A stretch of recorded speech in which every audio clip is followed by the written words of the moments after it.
7 araw mula nang iwan ko siya. Hanggang ngayon ay maya't maya ang pag-iyak ko. Umuwi na ako dito sa Bulacan, kung saan mas mapapadali ang pagkalimot ko.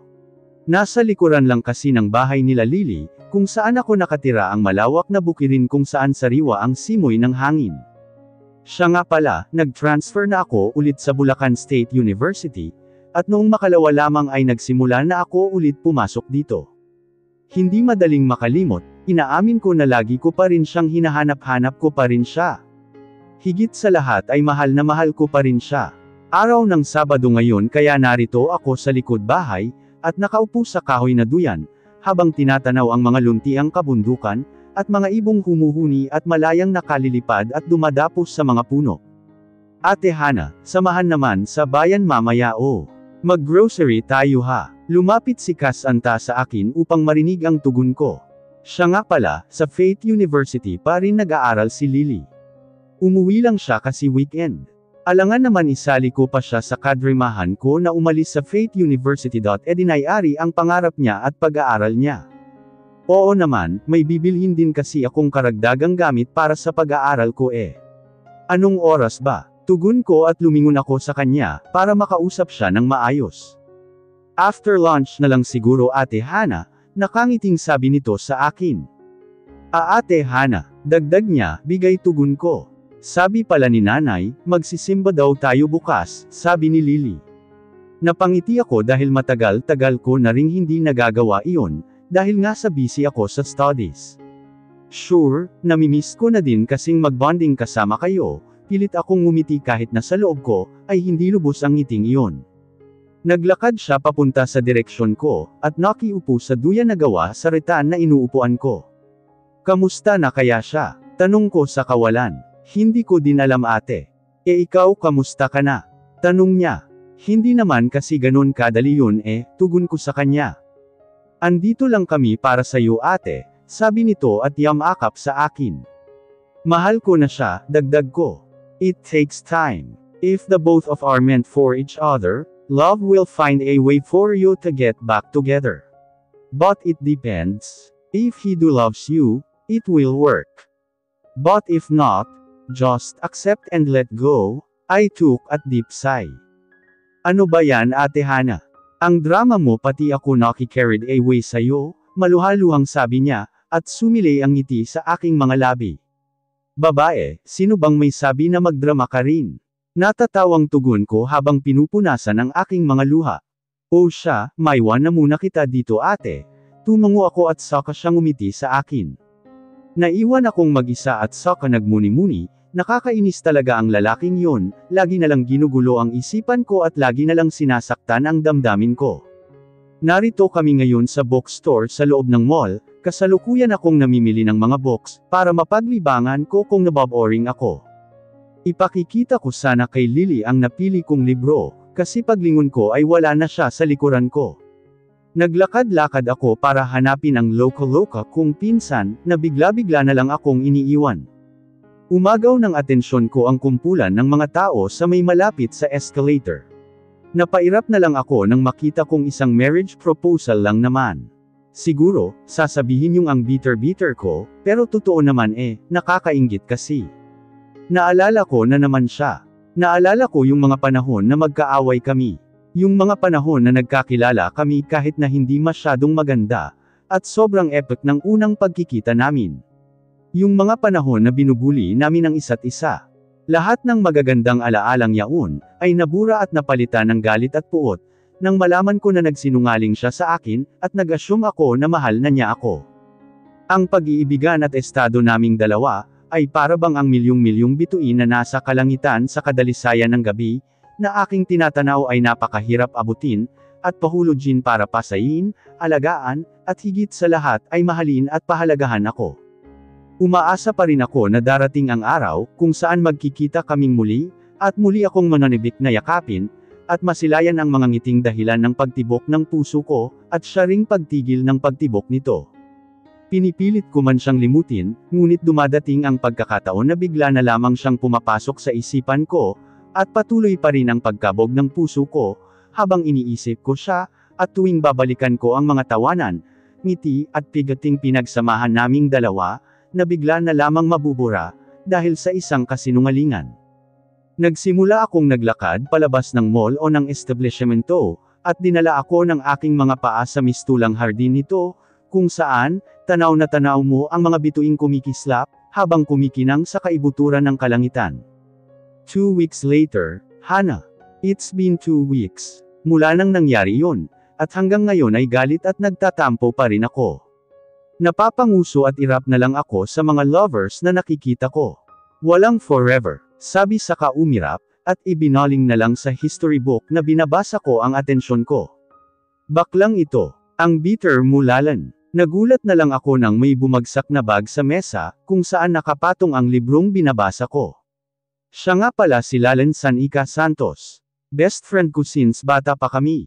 Ito nga't nagtatampo siya, dahil hindi ko agad sinabi sa kanya na kinasal nagkaroon ako ng pekeng kasal. Nako, buti naman kinakausap mo na ako. Tatampo-tampo ka pa, di mo naman pala ako matitiis, sabi at ngumisi na lamang. Mahal kita kahit na ganyan ka. Sabi niya at nagyakapan kaming dalawa. Ay sabi ko na nga ba di niya ako matitiis, samantalang si Gavin natiis niya ako ng 2 linggo. Iba talaga kung di ka mahalaga at mahal. Oy, siya nga pala, may picture ka ba nung asawa mo? Pekeng asawa mo, sabi niya saka nag-peace sign, dahil sinaman ko siya ng tingin. Sinaman ko muna siya ng tingin bago ko binuksan ang data connection ng cellphone ko, binuksan ang Facebook account ko saka isinearch ang pangalan niya sa friend lists ko. Oh, sabi ko at ipinakita ko ang pagmumukha ng lalaking yun. Napahawak ako sa ulo ko nang sabunutan ako ni Lalan. Ano ba ang problema mo? Inis na tanong ko sa kanya. Dream on Hana. Si Gavin Delovier, yan Pinagluloko mo ba ako? Artista yan sabi niya at nag-cross arms. Kaya nga, siya nga talaga. Hindi ba ka panipaniwala? Tanong ko. Ang aga mo mag-joke Hana. Nananaginip ng gising. Sabi nito at inirapan ako. Siya nga talaga. O ito pa, para maniwala ka. Sabi ko at ipinakita ang wedding picture namin. Hindi pa rin ako naniniwala. Sabi niya, bahala ka nga dyan. Di wag, kung ayaw mo. Di kita pinipilit. Sabi ko at ngumuso na lang. Bakla ka talaga ng Pebrero Kaloka. Sabi niya sabay flip ng hair. Tigil-tigilan mo yang paghit-hit ng katulha. Napapraning ka na. Halos 1 taon ka lang nawala sa Bulacan, naging addict ka na. Tara na nga sa kantin, nagugutom na ako. Sabi niyang muli saka tumayo, at inayos ang daladala niyang libro, at hinela ako papuntang kantin. Oh my gosh! Girl, bilis ang pogi nung crew. And may kamukha siyang artista. Bulungan ng mga nakakasabay namin papasok sa kantin, at kapansin-pansin ang mga tumitirik na mga mata ng mga kababaihan sa loob ng kantin. Nagkakagulo sa kantin pagdating namin, kaya napairap na lang ako. Bakla, narinig mo yun? May pogi daw na crew ng kantin na ito. Kaloka naman si Tita Gina. May papoging crew na ngayon. Sabi ni Lalan at akala mo naman ubos na ang poging lalaki sa mundo, kung kiligin itong babaeng to. Wala akong pake kung pogi yan. Inirapan ko na lang siya nang mabasag niya ako. Pumasok kami sa kantin, at pumila para makabili ng favorite naming recess meal. Siyempre ang mainit na sopas at lugaw, with madaming chili sauce ni Tita Gina. Habang papalapit kami sa counter, ay tila hindi mapaliwanag ang nararamdaman ko, para bang may dumadapong paru-paro sa tiyan ko pati na sa puso ko. Napansin ko na din ang bagong service crew ni Tita Gina, nakakap na black at sadya yatang itinatago niya ang mukha niya, dahil nakayuko siya at labi lamang niya ang nakikita ko. Kissable lips. Shocks, napalunok na lang ako at napailing. Huwag naman ganyan self. Bahagya akong umusag sa kaliwa, at nagulat ako nang may masagi ako. What the? Nabigla ako dahil ang sosyal naman ng service crew ni Tita Gina English speaking. Teka, madami silang bagong service crew, nakapagtataka lang bakit puro lalaki. Sinasabi ko na nga ba, kumekerengking pa itong si Aling Gina. Nako naman, pabigets.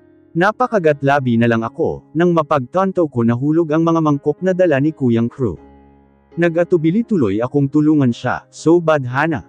I'm sorry, hindi kita napansin, sabi ko at napatingin siya sa akin saka ako din.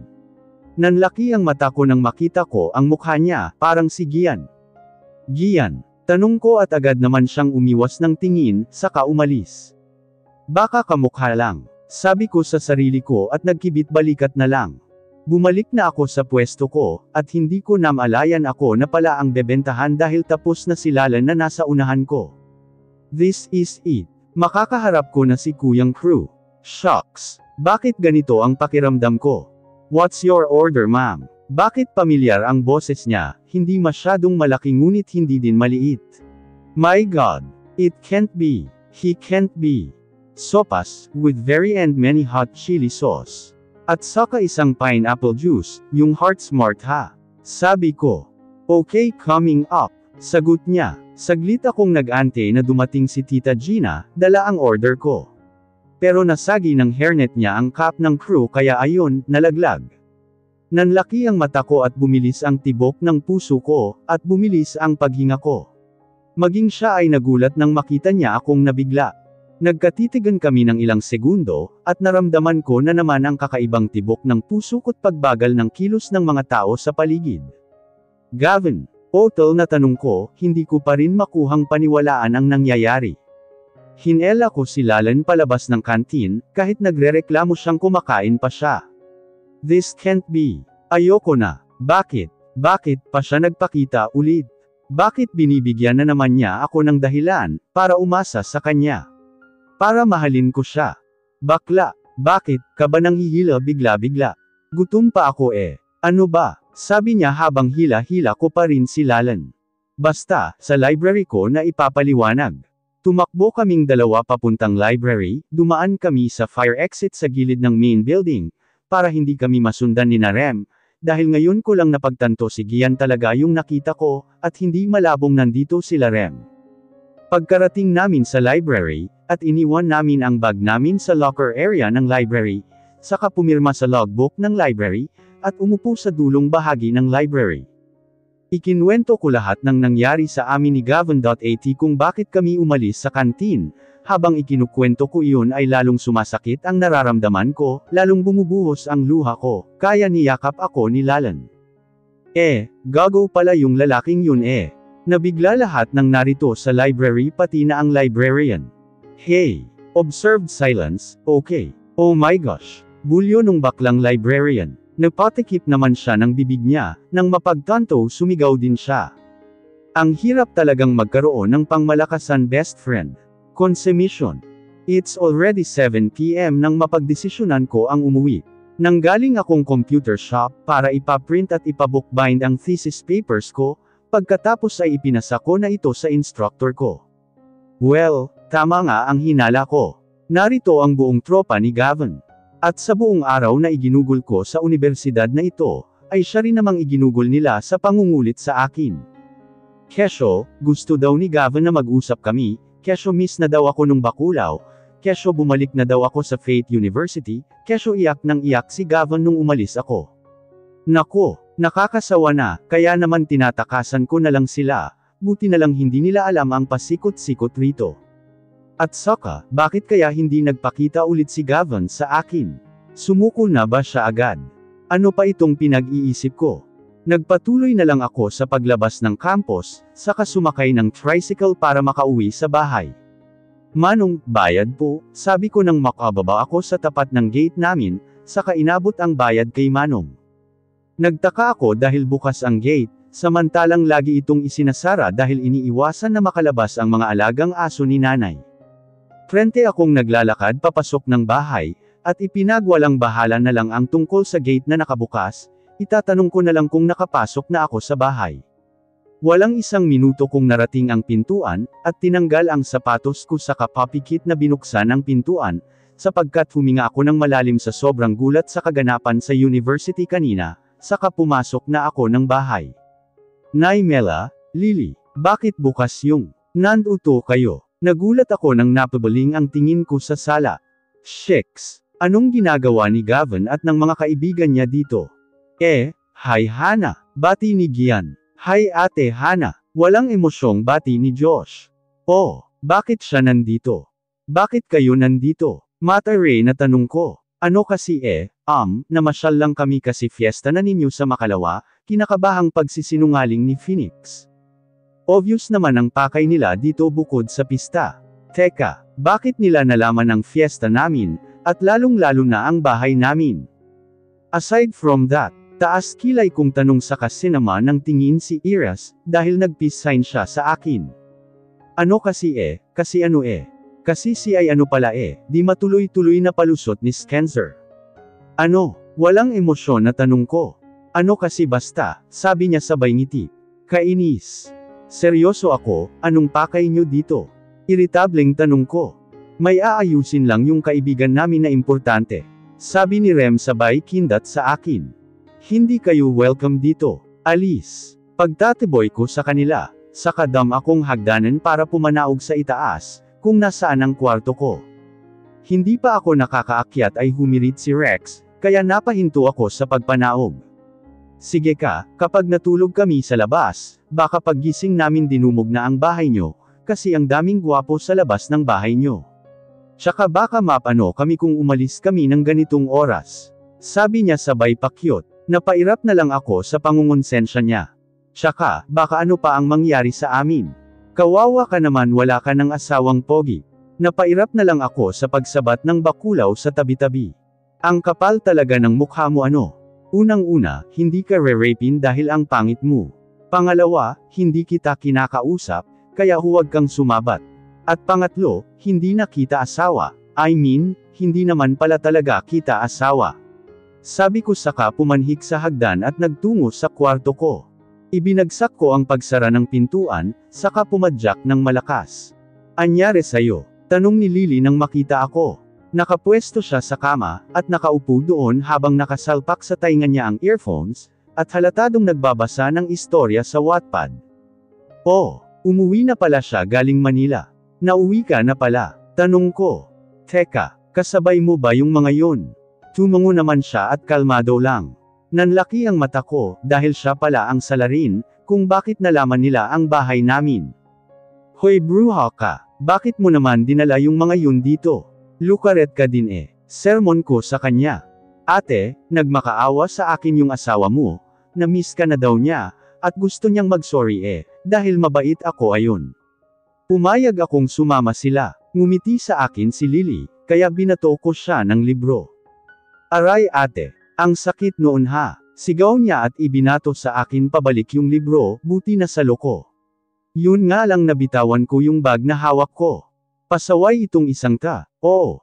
Sabi ko at binulatan niya lang ako. Bakit nga kasi talaga, nandito sila Gavin? Tanong ko ulit, saka inilagay ang bag ko sa study table.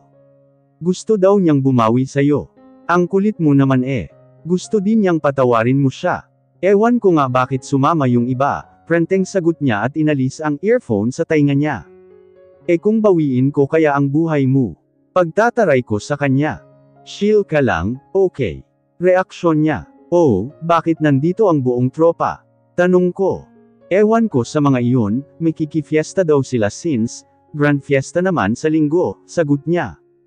Aba, ang bibisyo, may kikifiesta pa, kaloka. Ang yayaman naman nila para mamista. Oh, saan ang planong tumira ng mga yun?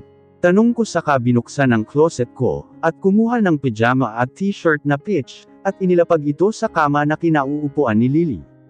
Hindi ba sinabi ni nanay sa'yo? Nagtatakang tanong niya.